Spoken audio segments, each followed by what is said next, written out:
안녕하세요. 저는 강도현입니다. 올해로 84세가 되었어요. 처음 보시는 분들은 깜짝 놀라시죠. 이 나이에 어떻게 이렇게 또렷할 수 있냐고 묻거든요. 기결이 뭐냐고요? 사실 저도 예전엔 그냥 평범한 노인이었습니다. 은퇴한 식품공학자로 젊은 시절엔 실험실에서만 살다시피 했어요. 발효학이 제 전문 분야였죠. 이 생물을 기르고 논문 쓰고 학회에서 발표하는 게 전부였습니다. 그런데 아이러니하게도 평생 건강을 연구했으면서도 정작 제 몸은 엉망이었어요. 50대에 당뇨 진단을 받았고 60대엔 고혈압으로 약을 먹기 시작했거든요.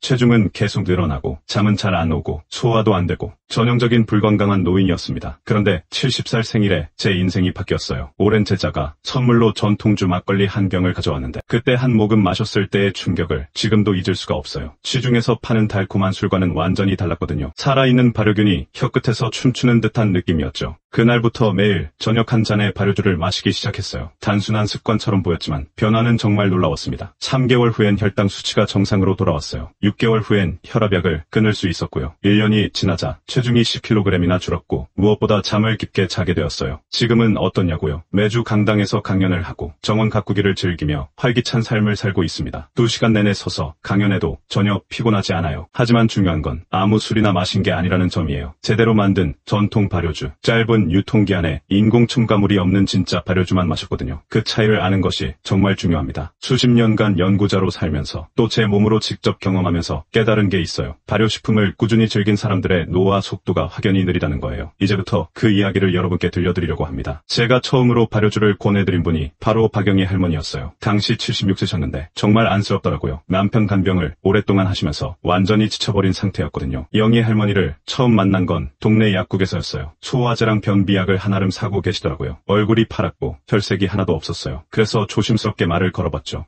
할머니, 많이 힘드시죠? 하니까 갑자기 눈물을 글썽이시면서 하소연을 시작하시는 거예요. 밤마다 뒤척이며 잠을 못 자고 하루 종일 피로에 시달린다고요. 남편분 간병하느라 제대로 된 끼니도 못 챙기고 그러다 보니 소화도 안 되고 변비는 더 심해진다고 하시더라고요. 그때 제가 물어봤어요. 할머니, 혹시 술 드실 수 있으세요? 그랬더니 털쩍 뛰시면서 이 나이에 무슨 술이냐고 하시는 거예요. 그래서 천천히 설명해드렸죠. 할머니, 제가 말하는 건 약국에서 파는 약이 아니라 살아있는 발효균이 들어있는 술이에요. 단 조건이 있어요. 제가 말하는 정통주는 마트에서 파는 단맛 나는 술 말고 짧은 유통기간의 전통주를 직접 구해보셔야 해요. 그리고 반드시 침전물까지 함께 마셔야 합니다. 처음엔 당연히 반신반의하셨죠. 그런데 제가 계속 설명해드렸어요. 발효균이 장 건강을 어떻게 도와주는지, 숙면에 어떤 도움이 되는지, 소화는 어떻게 개선되는지 말이에요. 결국 영희 할머니는 시도해보기로 하셨어요. 매일 저녁 식사 후 1시간 뒤에 작은 찻잔으로 한 잔씩 드시기 시작했죠. 처음엔 맛이 시큼하다며 얼굴을 찌푸리시더라고요. 그런데 한 달 정도 지나니까 조금씩 변화가 생기기 시작했어요. 밤에 중간에 깨는 횟수가 줄어들었고 2달째 아침에 일어났을 때 개운함을 느끼기 시작했죠. 3개월 후에 우연히 길에서 만났는데 완전히 다른 사람이 되어 계시더라고요. 환하게 웃으며 제 손을 잡고 말씀하시는 거예요. 선생님, 정말 고맙습니다. 밤마다 뒤척이던 내가 이제는 아침에 상쾌하게 일어나요. 그리고 밥맛이 살아났어요. 변비약도 이제 안 먹어도 돼요. 그 모습을 보니까 정말 뿌듯하더라고요. 단순히 하루 한 잔의 습관이 한 사람의 인생을 이렇게 바꿀 수 있다니. 그런데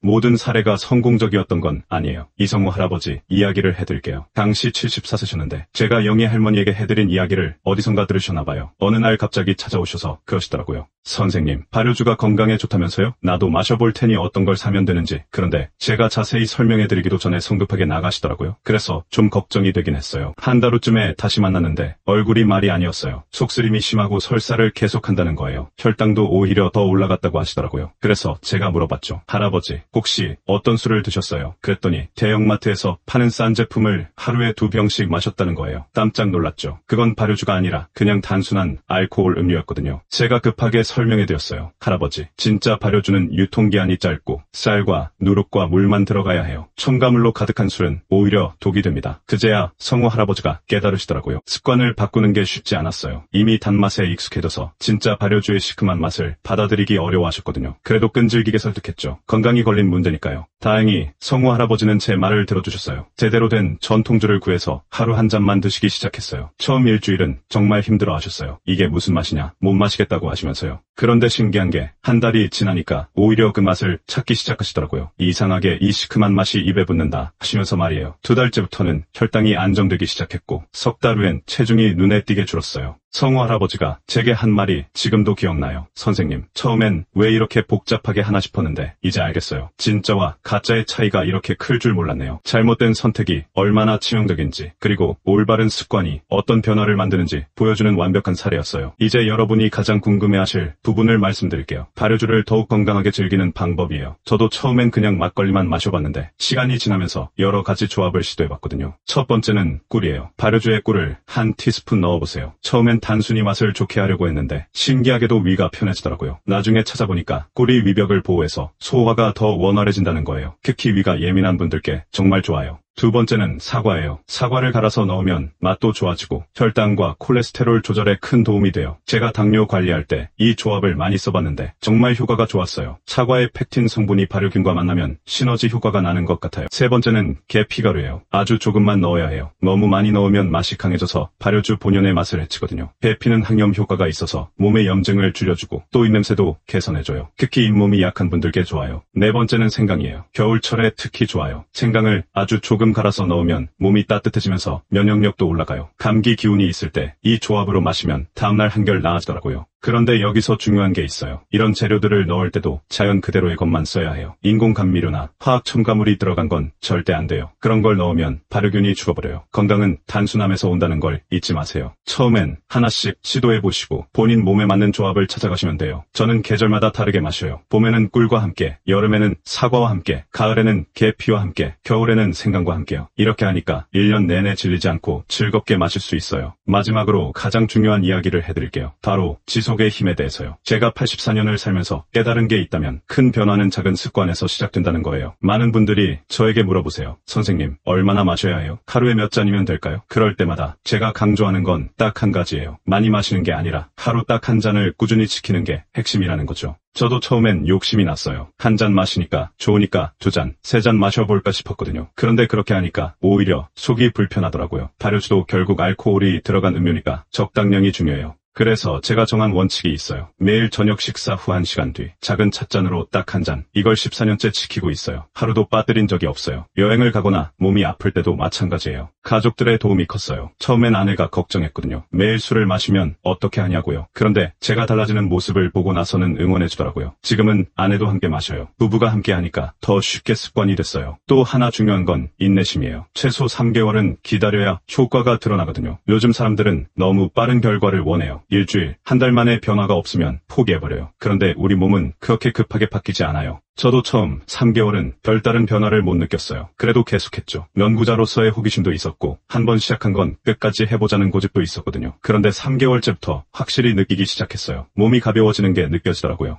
약을 복용하고 계신 분들은 꼭 의사와 상의하세요. 발효주도 알코올이 들어있으니까 약과 상호작용할 수 있거든요. 안전이 가장 중요해요. 84세에 제가 여전히 건강하게 살 수 있는 건 이 작은 한 잔의 힘이에요. 하루 한 잔이 제 몸을 살리고 삶의 활력을 지켜주고 있어요. 여러분도 작은 변화부터 시작해보세요. 하루 한 잔의 지혜로 새로운 인생을 만들어 가시길 바래요.